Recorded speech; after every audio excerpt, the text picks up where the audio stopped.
Hello बच्चों, नमस्कार। चौहानिया education channel में आपका स्वागत है। बच्चों, आज हम माध्यमिक शिक्षा मंडल मध्य प्रदेश से भोपाल द्वारा हाई स्कूल हायर सेकेंडरी परीक्षा 2023 हेतु अभ्यास नमूना पत्र, आदर्श प्रश्न पत्र 10वीं एवं 12वीं बोर्ड परीक्षा के लिए जारी किया गया है, जिसमें परीक्षा में आने वाला प्रश्न पत्र किस प्रकार होगा, इस मॉडल प्रश्न पत्र में दिया गया है कौन सा प्रश्न कितने अंकों का होगा एवं किस प्रकार होगा, इसकी संपूर्ण जानकारी इस मॉडल प्रश्न पत्र में दी गई है। इसे आप ध्यानपूर्वक आदर्श प्रश्न पत्र समझकर के समझने का प्रयास करेंगे, जिससे कि वार्षिक परीक्षा में 100% सफलता आपको प्राप्त हो सकेगी। हमारे द्वारा 10वीं एवं 12वीं के समस्त विषयों का अभ्यास हेतु वीडियो बनाया जा रहा है, इसलिए आप YouTube पर सर्च करें चौहानिया एजुकेशन चैनल और चैनल को सब्सक्राइब कर लाइक एवं शेयर ज़रूर करें, जिससे कि आपके साथी छात्रों को इसका लाभ मिल सकेगा। आइए अब हम मॉडल प्रश्न पत्र को समझने का प्रयास करते हैं। देखेंगे हम माध्यमिक शिक्षा मंडल मध्य प्रदेश भोपाल हायर सेकेंडरी परीक्षा 2023 के लिए आदर्श प्रश्न पत्र है। विषय राजनीति शास्त्र, कक्षा 12वीं। कुल प्रश्न इसमें जो हैं 23 रहेंगे और पूर्णांक 80 अंक का रहेगा। तो ये पूर्णांक जो 80 अंक का है वो नियमित विद्यार्थियों के लिए रहेगा। प्राइवेट विद्यार्थियों के लिए 100 में से ही इसके आकलन कर अंक दिए जाएंगे और समय जो है 3 घंटा का रहेगा। इसी प्रकार आपके वार्षिक परीक्षा में प्रश्न पत्र पूछे जाना है। निर्देश देखेंगे हम। सभी प्रश्न अनिवार्य है। प्रश्न क्रमांक 1 से 5 तक वस्तुनिष्ठ प्रश्न है। प्रत्येक उप प्रश्न पर 1 अंक जो है दिए गए हैं। प्रश्न क्रमांक 6 से 23 तक प्रत्येक प्रश्न में आंतरिक विकल्प दिए गए हैं।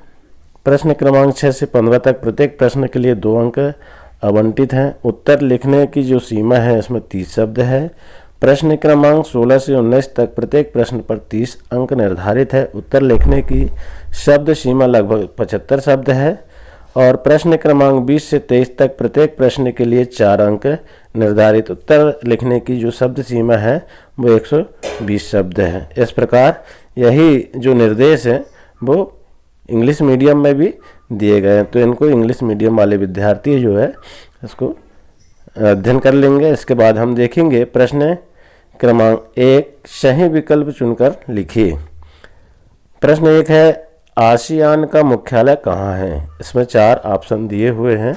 आ में जकार्ता, बा में चीन, सा में टोक्यो और दा में इंडोनेशिया। तो इसका सही आंसर है जकार्ता। आ पर ये कहाँ है? इंडोनेशिया में है, इसलिए जकार्ता और इंडोनेशिया दोनों इसके सही ऑप्शन हैं। इसके बाद देखेंगे हम सोवियत संघ के अंतिम राष्ट्रपति मिखाइल गोर्बाचेव का कार्यकाल था। तो इनका जो कार्यकाल था, ये 4 ऑप्शन इसमें दिए हुए हैं। आ 1985 से 1991, बा 1995 से 1997, सा 1985 से 1992, दा 1985 से 1998। आ इसका सही आंसर है 1985 से 1991। इसके बाद देखेंगे तीसरा, WHO की स्थापना हुई थी, कब हुई थी ये हमको देखना है। इसमें से 4 ऑप्शन दिए हुए हैं। आ में 7 अप्रैल 1948, बा में 7 अप्रैल 1949, सा में 7 अप्रैल 1951, दा में 7 अप्रैल 1950। तो इसका सही आंसर हो जाएगा आ 7 अप्रैल 1948। इसके बाद देखेंगे अगला प्रश्न है हम, विश्व के कितने देशों से CWC संधि पर हस्ताक्षर किया है? तो कितने देशों पर देखिए आप, आ में 181 है, बा में 182, सा में 183, दा में 184।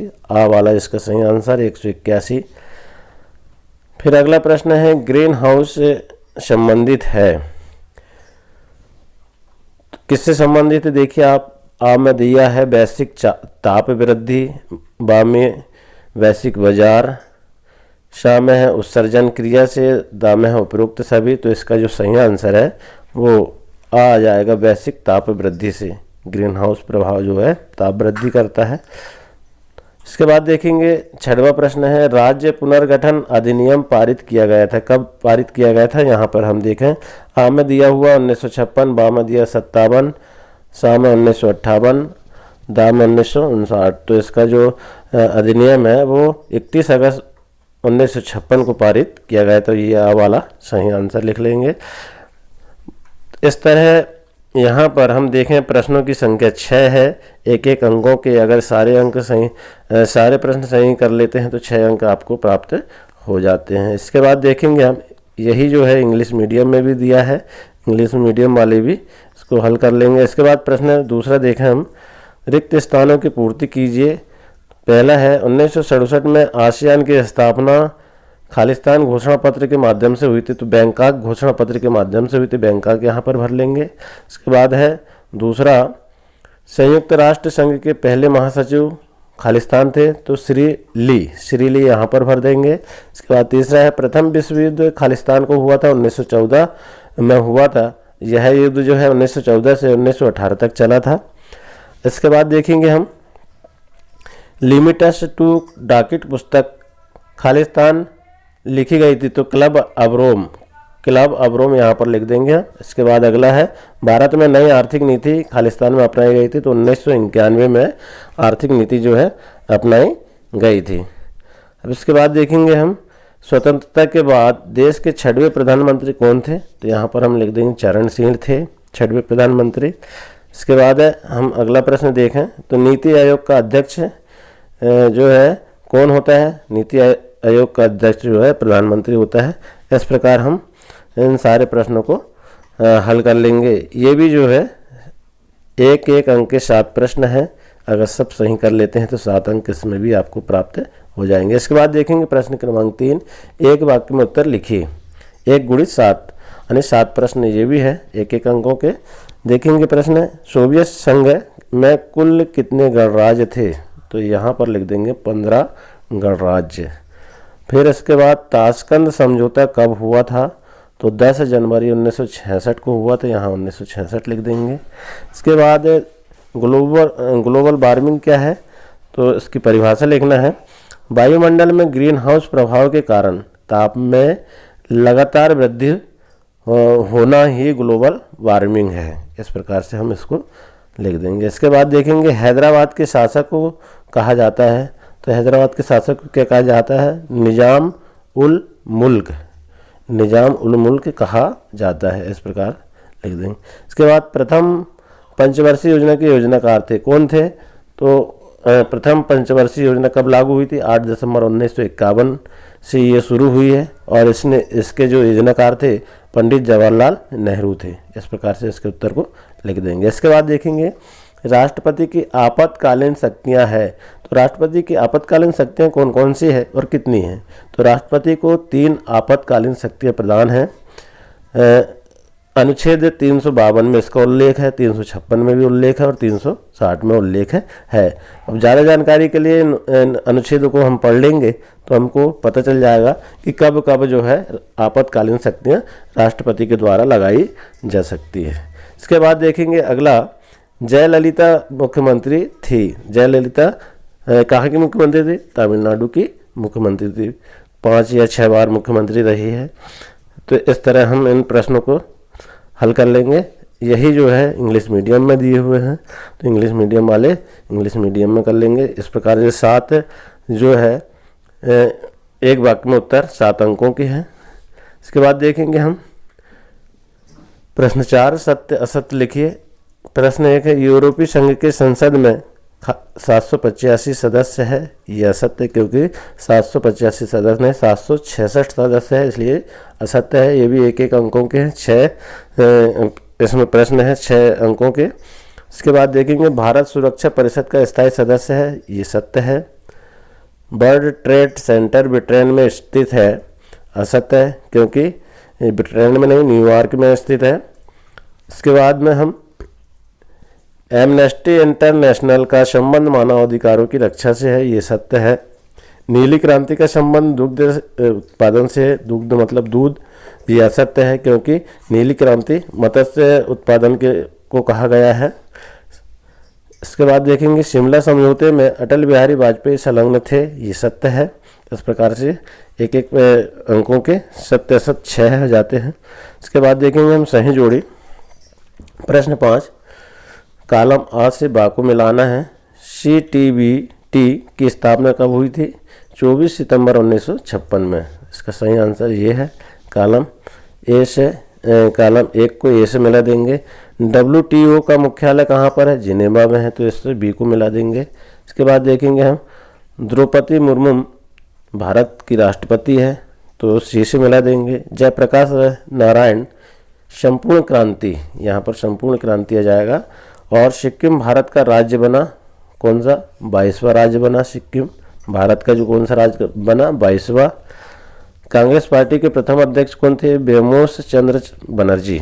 इस प्रकार से सही विकल्प जो है हम हल कर लेंगे। 6 अंकों की ये भी है। और सारे अंक अगर आप जो है वस्तुनिष्ठ प्रश्न कर लेते हैं तो इसी में आप पास हो जाते हैं। अब अगला प्रश्न देखेंगे। प्रश्न 6, बर्लिन की दीवार क्या है? इनको आप अपने पाठ्य पुस्तक या परीक्षा बोध से हल कर लेंगे। ये एक करना है और 2 अंकों का है। इसमें अथवा दिया हुआ, अगर पहला वाला नहीं बनता तो अथवा वाला हल कर सकते हैं। सोवियत संघ के इतिहास की सबसे बड़ी गैराज सेल कौन सी थी? ये लिख सकते हैं। इसके बाद देखेंगे प्रश्न 7, निशस्त्रीकरण क्या है? ये इसमें भी एक प्रश्न करना, 2 अंकों का है। अथवा यह नहीं बनता तो मानवाधिकार किसे कहते हैं? ये लिख सकते हैं।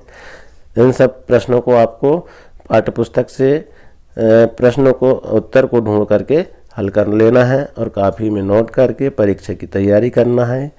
प्रश्न 8 देखेंगे, ग्लोबल वार्मिंग क्या है? अथवा जैसे हमने अभी परिभाषा बताए थे, अथवा भू साझा प्रॉपर्टी क्या है? ये 2 अंकों की है। ये 2 अंकों के प्रश्न हैं, कोई एक करना है। प्रश्न 9 है, वैश्वीकरण के 2 आर्थिक प्रभाव लिखिए। ये भी 2 अंकों के हैं, कोई एक करना। अथवा आर्थिक उदारीकरण क्या है? फिर प्रश्न 10 है, नियोजन का अर्थ व परिभाषा लिखिए। ये भी कोई एक प्रश्न करना, अथवा में दिया हुआ है, 2 अंकों का है। अथवा बॉम्बे योजना क्या है? इस दोनों में से कोई एक लिखना है।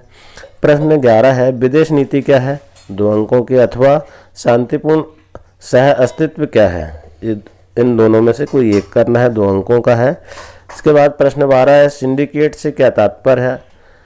अथवा गैर कांग्रेसवाद किस सिद्धांत पर टिका था? ये 2 अंकों का है, कोई एक करना है। इसके बाद प्रश्न 13 है, प्रेस सेंसरशिप क्या है? प्रेस सेंसरशिप क्या है? अथवा 42वां संविधान संशोधन क्या है? ये 2 में से कोई एक करना, 2 अंकों का है। इसके बाद 14वां प्रश्न, स्वायत्तता क्या है?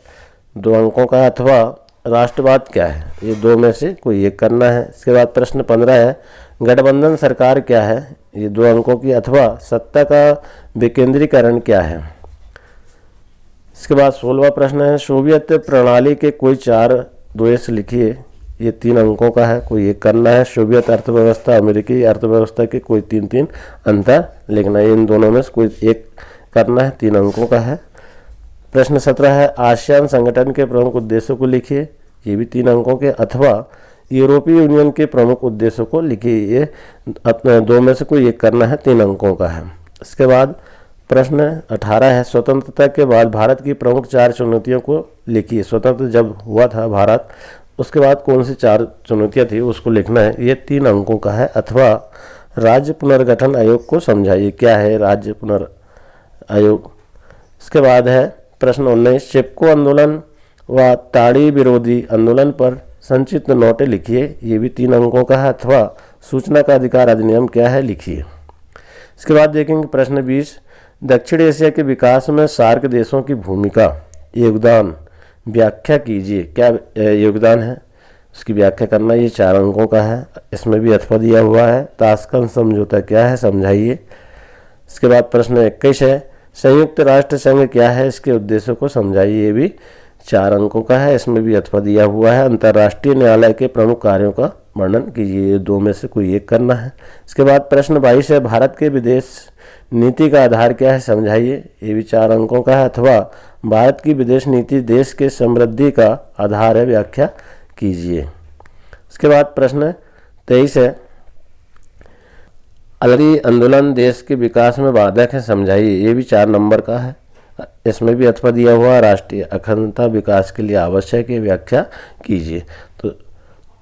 तो बच्चों, इस प्रकार जो है आपके वार्षिक परीक्षा में प्रश्न पूछे जाने हैं। सेम जो है आदर्श प्रश्न पत्र, इसका मतलब यह है कि इसमें जो दिया गया है कौन सा प्रश्न कितने अंकों का होगा, कितने प्रश्नों का वस्तुनिष्ठ प्रश्न होगा, किस प्रकार के प्रश्न होंगे, इसमें से भी पूछा जा सकता है और इसी आधार पर पूछा जा सकता है। इसलिए आप जो है सारे विषय के प्रश्न पत्र को कैसे हल करेंगे, इसकी संपूर्ण जानकारी के लिए चैनल में बने रहें। धन्यवाद।